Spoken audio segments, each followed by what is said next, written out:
Hello दोस्तों, स्वागत है सभी का आपके अपने YouTube channel Amit Aryan study में। तो दोस्तों, जैसा कि आपको पता है, मैं पॉलिटी आपको पढ़ा रहा था वन लाइनर की फॉर्म में। टोटल फॉर्म पूरा पॉलिटी कवर करेंगे इसमें हम। तो पिछली 2 वीडियो मैंने बना दी थी, जिसने नहीं देखी है जाकर देख लेना, ठीक है। तो आज हम नागरिकता के बारे में पढ़ेंगे। हमने पढ़ लिया पिछली वीडियो में संविधान कैसे निर्माण हुआ और किस तरह से इसमें क्या क्या दिया गया, ठीक है, किन लोगों का क्या क्या भागीदारी रही है, किस किस ने क्या क्या किया था। तो आज हम पार्ट 3 पढ़ने वाले हैं, तो ध्यान से देखेंगे सभी लोग पूरी वीडियो को। इसमें हम पूरा वीडियो कवर करेंगे, मतलब पूरा पॉलिटी को कवर करेंगे, वन लाइनर की फॉर्म में पढ़ेंगे सारा का सारा, ठीक है। तो चलिए वीडियो की शुरुआत करते हैं। इसमें आज हम पढ़ते हैं संविधान निर्माण के बाद संविधान सभा 4 श्रेणी के लोगों को भारतीय नागरिकता माना गया है। तो 4 श्रेणी के लोगों को भारतीय नागरिकता प्रदान की जा सकती है। जैसे पहले नंबर पर क्या है, वह व्यक्ति जो भारत का मूल निवासी हो। तो जो मूल निवासी हो, बचपन से यहाँ पर रह रहा है, उसको तो नागरिकता मिल ही जाएगी, ठीक है। और 2 नंबर, व्यक्ति जो पाकिस्तान से स्थानांतरित हुआ हो। जब बंटवारा हुआ था, कुछ लोग पाकिस्तान में चले गए थे ना, लेकिन जो पाकिस्तान से कुछ भारत में भी तो आए थे, उनको भी जो है नागरिकता प्रदान की गई। तीसरा कौन है, वह व्यक्ति जो पाकिस्तान स्थानांतरित हुआ हो लेकिन बाद में लौट कर आ जाए। पहले तो जब बंटवारा हुआ था, पहले तो पाकिस्तान चला गया, लेकिन अगर बाद में वो आना चाहे तो उसको भी भारत की जो है नागरिकता प्रदान की जा सकती है। उसके बाद भारतीय मूल का व्यक्ति जो बाहर रह रहा हो, उसको भी भारत की नागरिकता प्रदान की जा सकती है। तो संविधान निर्माण के बाद की बात है, ठीक है। उसके बाद भारतीय संविधान में नागरिकता संबंधी अधिकार किस अनुच्छेद में दिए गए हैं। तो भाग तो पूछे, भाग तो है 2 और आर्टिकल है अनुच्छेद नंबर 5 से लेकर 11 तक। इसमें जो है भारत में नागरिकता संबंधी जो है अनुच्छेद इसमें दिए गए हैं, अनुच्छेद 5 से अनुच्छेद 11 तक, ठीक है। तो उससे बाद में पूछा गया है, क्या भारतीय संविधान में नागरिकता की परिभाषा दी गई है। तो नागरिकता की कोई परिभाषा नहीं दी है, बस नागरिकता के लिए कुछ प्रावधान दिए गए हैं, किन किन तरीकों से नागरिकता प्रदान की जा सकती है। जैसे हम सब क्या हैं, भारत के मूल निवासी हैं, तो हमारे देश में कैसी नागरिकता, एकल नागरिकता है, जो कहाँ से ली गई, ब्रिटेन के संविधान से ली गई है। ऐसे नहीं जैसे अमेरिका में दोहरी नागरिकता है, अमेरिका के राज्य के लोगों को राज्य की नागरिकता अलग लेनी पड़ती है और अमेरिका में रहने के लिए अमेरिका की नागरिकता अलग लेनी पड़ती है। लेकिन हमारे यहाँ पर हम सब, जैसे मैं उत्तर प्रदेश का निवासी हूँ, तो मैं उत्तर प्रदेश का निवासी नहीं हूँ, मैं क्या हूँ, मैं भारत का निवासी हूँ। तो हमारे यहाँ पर इस प्रकार से एकल नागरिकता है, ठीक है। 26 नवंबर 1949 को भारतीय संविधान सभा ने संविधान को अंगीकृत करने के बाद नागरिकता से संबंधित किन अनुच्छेदों को तुरंत लागू कर दिया था। तो अनुच्छेद 5 से अनुच्छेद 5 के 9 के जो थे नागरिकता अधिनियम थे, उनको तो तुरंत ही लागू कर दिया गया था जब संविधान बनकर तैयार हुआ था 26 नवंबर 1949 को। भारतीय संविधान में नागरिकता के प्रावधान कब लागू हुए। तो ये नवंबर 1949 को ही ये लागू हो गए थे, ठीक है। पूछा जा सकता है आपसे। तो जो नागरिकता के जो थे कानून थे या अनुच्छेद थे, उनको तो तुरंत ही लागू कर दिया गया था, लेकिन पूरा संविधान तो 26 जनवरी 1950 को लागू हुआ था। उसके बाद भारतीय नागरिकता किसके द्वारा दी जाती है। तो गृह मंत्रालय के द्वारा दी जाती है, केंद्र सरकार के द्वारा भारतीय नागरिकता, ठीक है। संविधान के प्रारंभ से पहले पाकिस्तान में प्रवास करने वाले भारत व्यक्तियों की नागरिकता के अधिकारों का उपबंध किन अनुच्छेद में किया गया है। तो अनुच्छेद 6 में किया गया है कि संविधान के प्रारंभ होने से पहले जो पाकिस्तान में रह रहे थे, उसके बाद जो भारतीय वापस आ गए, तो उनको उनका जो प्रावधान है, उनको भी नागरिकता दी गई। तो वह किस अनुच्छेद में, अनुच्छेद नंबर 6 में है, ठीक है। तो इस तरीके से मूल जाति के आधार पर, वंश के आधार पर और इस तरह से भारत की नागरिकता प्रदान की जा सकती है। ये बातें आप कुछ लोग जानते होंगे। उसके बाद संविधान के किस अनुच्छेद में उन व्यक्तियों की नागरिकता के अधिकारों के संबंध में विशेष उपबंध है जो 1 मार्च 1947 के बाद पाकिस्तान को प्रवास कर गए थे किंतु बाद में भारत लौट आए। तो अनुच्छेद 7 में ऐसा कहा गया है कि 1 मार्च 1947 के बाद जो पाकिस्तान को चले गए थे, लेकिन बाद में भारत आ गए, ठीक है। क्योंकि आज़ाद तो 15 अगस्त 1947 को हुआ था ना, जब बंटवारा तो पहले हो गया था। तो कुछ लोग पाकिस्तान जा चुके थे, लेकिन वहाँ का माहौल उनको अच्छा नहीं लगा, तो ये वापस आ गए। तो इस प्रावधान को किस में रखा गया, अनुच्छेद 7 में रखा गया है। सब कुछ संविधान के हिसाब से चलता है भारत में। एक बात जो भी होती है वो संविधान में लिखी हुई है, ठीक है। इस बात को भी संविधान में लिखा गया है। उसके बाद विदेशों में रहने वाले व्यक्ति को नागरिकता किस अनुच्छेद के तहत प्राप्त होती है, यानी कि पाकिस्तान को छोड़कर। पाकिस्तान तो अलग देश होंगे ना, क्योंकि वहाँ पर कोई काम करने थोड़ी जाता है। तो जो विदेशों में रहते थे हमारे यहाँ के लोग, अमेरिका में रहते हैं, और क्योंकि जन्म के स्थान पर भी नागरिकता दी जा सकती है ना, किसी का माना जन्म यहाँ पर हुआ और बाद में जाकर वो अमेरिका या इंग्लैंड में कहीं बस गया, तो उनका जो प्रावधान है अनुच्छेद नंबर 8 में है। ठीक है, मोस्ट इंपोर्टेंट लाइन है सारी की सारी, ध्यान रखते चलेंगे सभी लोग। एक बार में आपको याद होने वाली नहीं है, रिवीजन करने के लिए दोबारा देख लेना वीडियो, मैं ज़्यादा बड़ी वीडियो नहीं बनाऊंगा। किसी देश की नागरिकता स्वेच्छा से अर्जित करने पर भारत की नागरिकता स्वतः ही समाप्त हो जाएगी। इसका उल्लेख किस अनुच्छेद में है? अनुच्छेद नंबर 9 में है। माना जैसे मैं अमेरिका जाके बस जाऊं और मेरा मन चाहे कि मैं अमेरिका की नागरिकता ले लूं, तो जो मेरी यहाँ की नागरिकता है भारत की, वो समाप्त हो जाएगी। ठीक है, अगर कोई चाहे कि मैं यहाँ अमेरिका की नागरिकता भी ले लूँ और भारत की नागरिकता भी ले लूँ, तो ऐसा संभव नहीं है। जो उसने अगर वहाँ की नागरिकता अपनी मर्जी से ले ली, तो यहाँ की नागरिकता अपने आप ही खुद से खत्म हो जाएगी। ठीक है, भारत की नागरिकता, इसका प्रावधान किसमें? 9 में है। उसके बाद किस अनुच्छेद के तहत संसद को नागरिकता के संबंध में कानून बनाने का अधिकार है? तो नागरिकता के संबंध में जो कानून बनाती है संसद, तो उसमें अनुच्छेद 11 में बनाती है। ठीक है, क्योंकि कानून बनाने का अधिकार किसके पास होता है? संसद के पास होता है। और नागरिकता के जो अनुच्छेद है कहाँ से कहाँ तक हैं? 5 से 11 तक हैं। ठीक है, सभी को पता है। नागरिकता भाग 2 में है, अनुच्छेद 5 से अनुच्छेद 11 तक। उसके बाद संसद ने इसी अधिकार का प्रयोग करते हुए नागरिकता अधिनियम 1955 पारित किया। इस अधिनियम में अब तक कितनी बार संशोधन किया जा चुका है? तो नागरिकता जो अधिनियम है इसमें अब तक 6 बार संशोधन किया जा चुका है। डेट देख सकते हैं आप, लास्ट बार कब संशोधन हुआ था? 2019 में। और पहली बार संशोधन कब हुआ था? 1986 में। पहली बार संशोधन 1986 में और लास्ट बार 2019 में हुआ है अभी तक। तो नागरिकता अधिनियम कब आया था? 1955 में नागरिकता अधिनियम आया था। ठीक है, तो संसद को कानून बनाने का अधिकार किसमें? अनुच्छेद 11 में। और जो किसी दूसरे देश की नागरिकता ग्रहण करेगा तो उसकी जो नागरिकता भारत की खत्म हो जाएगी, ये किसमें दर्शाया गया? अनुच्छेद 9 में। सही है। उसके बाद भारतीय संविधान लागू होने के बाद नागरिकता के अर्जन एवं समाप्ति के लिए नागरिकता अधिनियम 1955 लाया गया।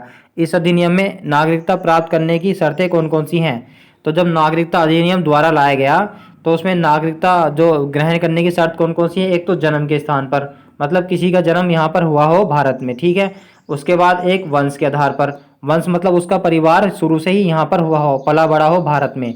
उसके बाद कोई पंजीकरण करा सकता है, कुछ दिन रहकर यहाँ पर अपना पंजीकरण करा सकता है। उसके बाद प्राकृतिक और क्षेत्र समाविष्टि के आधार पर जो है नागरिकता प्रदान की जा सकती है। तो कितने प्रकार हैं? 5 प्रकार से। ठीक है, किसी भी व्यक्ति को भारत की नागरिकता प्रदान की जा सकती है।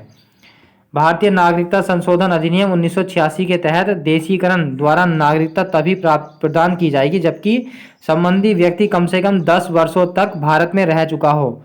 ठीक है, तो नागरिकता अधिनियम 1955 के तहत यह पहले कितनी अवधि थी? 5 वर्ष। माना किसी को भारत की नागरिकता प्रदान करनी है, यानी कि जैसे पाकिस्तान के लोग पहले यहाँ आकर रहने लगते थे कि 5 साल तक रहो और भारत की नागरिकता मिल जाएगी, यहाँ की लड़कियों से शादी कर लेते थे और बाद में फिर आतंकवाद फैलाते थे। ठीक है, बहुत बहुत बार ऐसा हुआ है, बहुत केस ऐसे हैं। लेकिन 1986 में जब इसमें संशोधन किया गया तो इसमें फिर से बताया गया कि 5 वर्ष नहीं 10 वर्ष, जो कम से कम 10 वर्षों से भारत में रह रहा होगा उसको जो है भारत की नागरिकता दी जाएगी, वरना इससे कम को जो है भारत की नागरिकता नहीं दी जाएगी। जैसा कि आपने मूवी देखी होगी सूर्यवंशम, नई वाली जो है अक्षय कुमार वाली, उसमें भी ऐसे दर्शाया गया है कुछ पाकिस्तानी आतंकवादी भारत में आकर रह रहे हैं बहुत दिनों से और अपना काम धंधा यहाँ पर शुरू कर देते हैं और बाद में अपना बड़ा पुराना सा बदला लेने के लिए।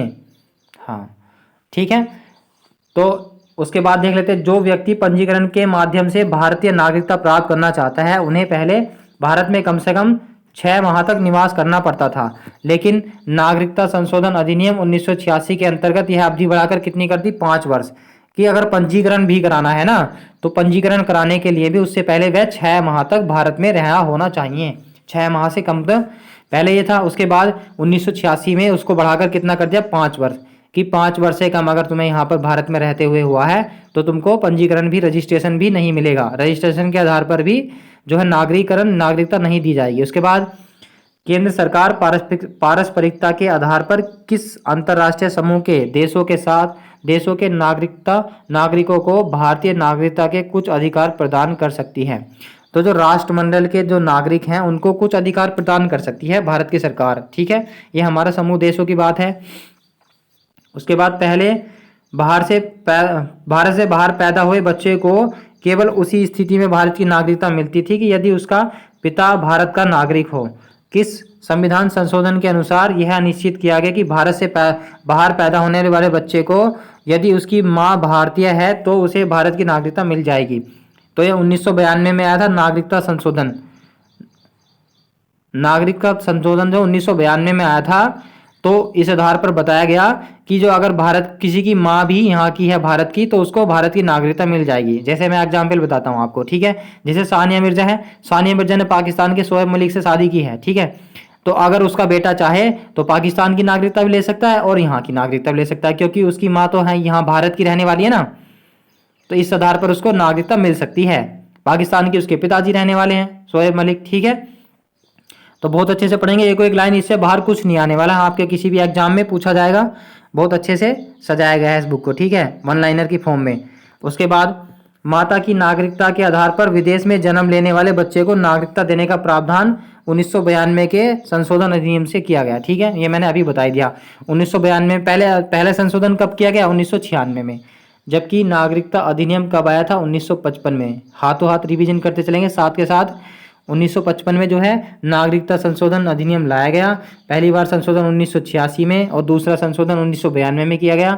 उसमें कहा गया कि अगर किसी बच्चे की माता भारतीय है तो उसको भी भारत की नागरिकता मिल जाएगी, ठीक है। उसके बाद यदि कोई व्यक्ति भारत की अनुमति के बिना लगातार 7 वर्ष तक विदेश में रह रहा हो और विदेश के भारतीय दूतावास में अपनी भारतीय नागरिकता बनाए रखने की इच्छा से प्रतिवर्ष पंजीकरण भी ना कराए, तो उसकी भारतीय नागरिकता समाप्त हो जाएगी, ठीक है। तो उसकी भारतीय नागरिकता क्या हो जाएगी? समाप्त। कितने वर्षों तक अगर बाहर रह रहा हो भारत की सरकार को बताए बिना?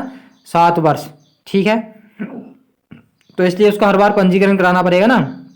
अगर वो पंजीकरण भी नहीं करा रहा है और भारत को बता भी नहीं रहा है कि मैं वहां पर रह रहा हूं, तो उसकी नागरिकता जो है समाप्त हो जाएगी, ठीक है। उसके बाद डिटेल से पढ़ेंगे, एक बात, बने रहेंगे सब अंत लास्ट तक वीडियो में। किस संशोधन अधिनियम से, जिसका एग्जाम अगर लास्ट में है तो आप लास्ट टाइम पर भी इसको जो है रिवीजन करके जा सकते हैं। किस संशोधन अधिनियम से यह प्रावधान लाया गया कि 26 जनवरी 1950 के बाद भारत में पैदा हुआ व्यक्ति भारत का नागरिक होगा, लेकिन उसके माता पिता दोनों भारत के नागरिक होने चाहिए, या माता पिता में कोई एक भारत का नागरिक हो तो और दूसरा अवैध प्रवासी ना हो। तो ये नागरिकता अधिनियम 2003 में लाया गया कि अगर कोई 1950 के बाद भारत में पैदा हुआ है लेकिन उसके माता पिता भारत के नागरिक होने चाहिए, तो अब उसमें नागरिकता दी जा सकती है, ठीक है। उसके बाद भारत में दोहरी नागरिकता के लिए किस अधिनियम के तहत 16 चयनित देशों में से बसे भारतीय मूल के लोगों को भारत की ओवरसीज नागरिकता प्रदान करने का प्रावधान किया गया? तो ये कुछ 16 देश हैं, स्विट्जरलैंड हुआ, ऑस्ट्रेलिया हुआ, यहाँ के लोग ज़्यादातर रहते हैं ना, तो वो आते जाते रहते हैं, यहाँ पर भी रहते हैं वहाँ पर भी रहते हैं। तो उनको जो है कुछ चयनित देश है 16, जिनमें जो है भारत की नागरिकता भी दी जा सकती है और वहाँ की नागरिकता भी दी जा सकती है। तो ये संशोधन अधिनियम कब आया था? 2003 में आया था। इन देशों के नाम आप देख सकते हैं, सब दिख रहे हैं यहाँ पर, जहाँ पर ज़्यादा भारतीय काम करते हैं, रहते हैं। उसके बाद overseas citizen of India card प्राप्त भारतीय मूल के लोगों को किस प्रकार का वीज़ा मिलता है? तो लाइफ टाइम का वीज़ा मिलता है उनको, कि वहाँ पर वो लाइफ टाइम रह सकते हैं और उनको कैसा? ओवरसीज सिटीजन इंडिया के रूप में, ठीक है। उसके बाद है PIO कार्ड धारियों को भारत की यात्रा करने के लिए वीज़ा की आवश्यकता नहीं होती। यह कार्ड कितने वर्षों के लिए जारी होता है? तो यह कार्ड 15 वर्षों के लिए जारी होता है। वो किसी भी देश में आ जा सकता है। तो PIO ये कार्ड होता होगा, है ना दोस्तों, मुझे तो इसके बारे में नहीं पता है, बस आप इसमें से मैं आपको पढ़ा रहा हूँ। उसके बाद है केंद्र सरकार ने भारतीय मूल के व्यक्ति को अपना वीज़ा मुक्त भारत यात्रा सुविधा और विभिन्न प्रकार के लाभ प्रदान करने के उद्देश्य से 2 सितंबर 2005 में किस योजना की शुरुआत की?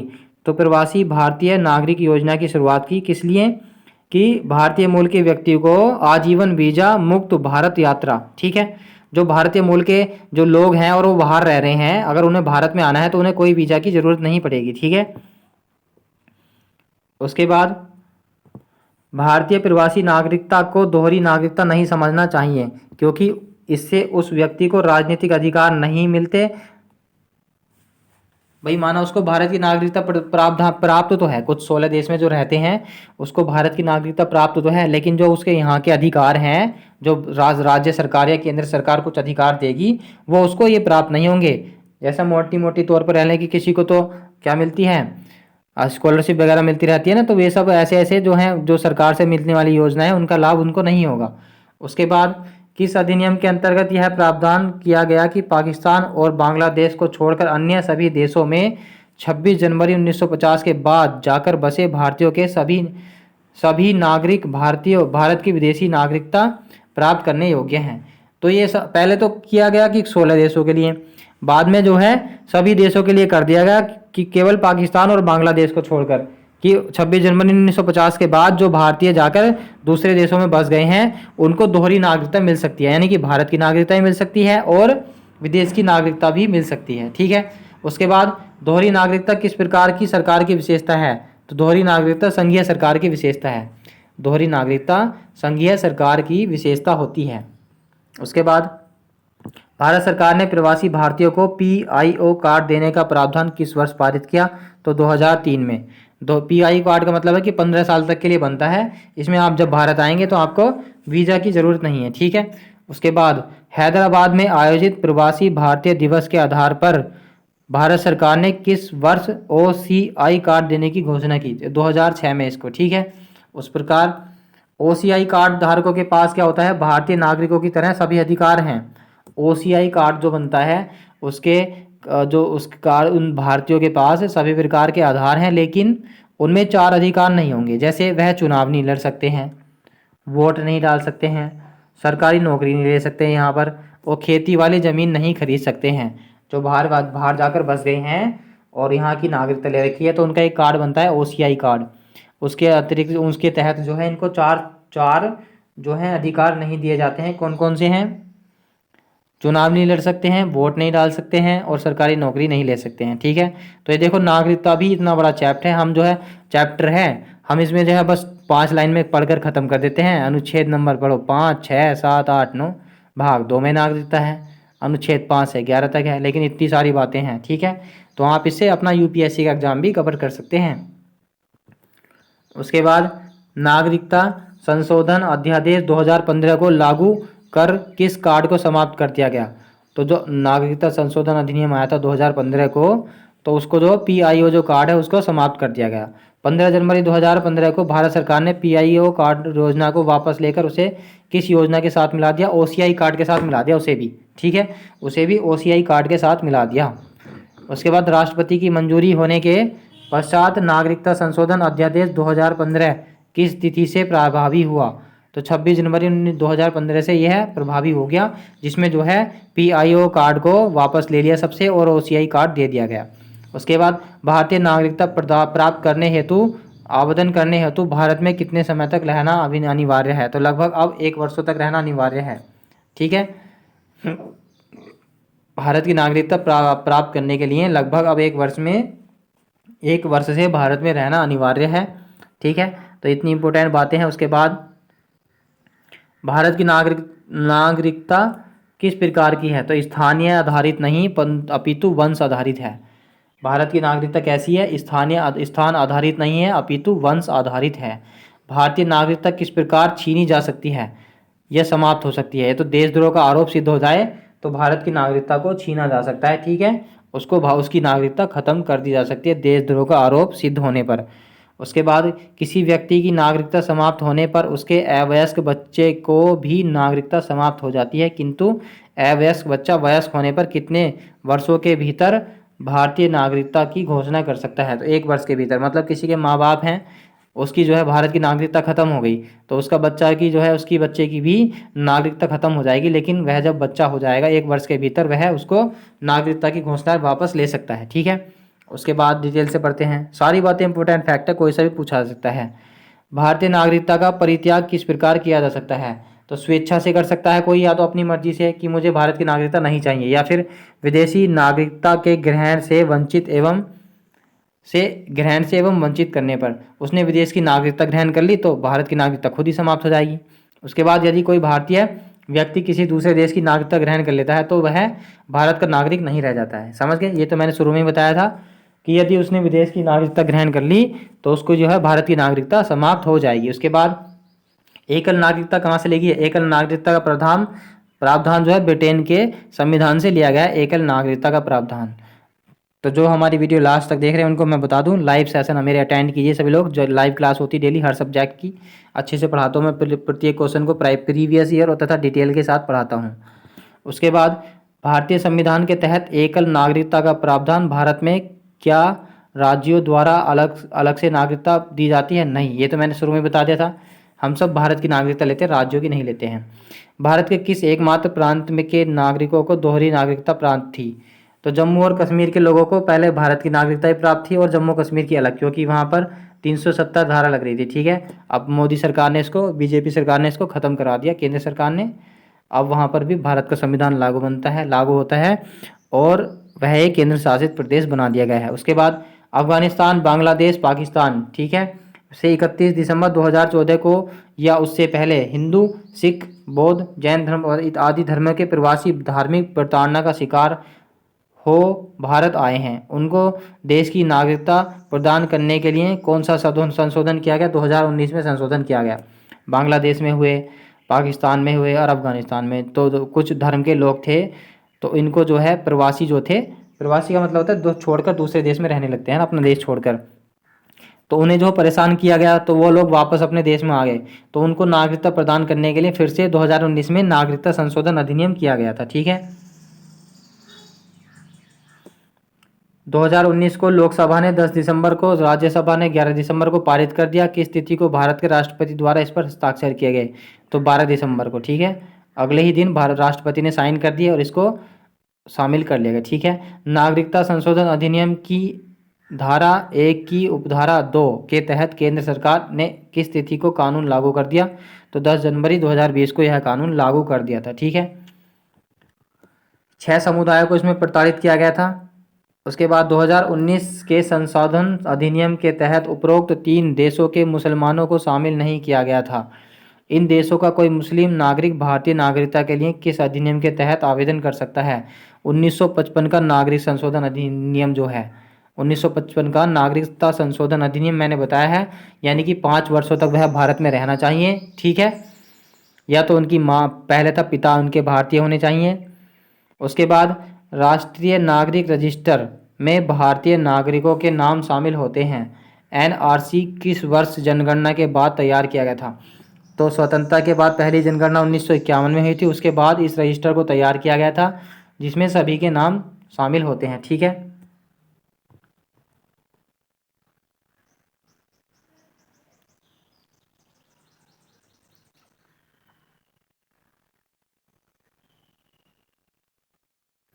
ये बहुत सारे और दे रखे हैं देखो।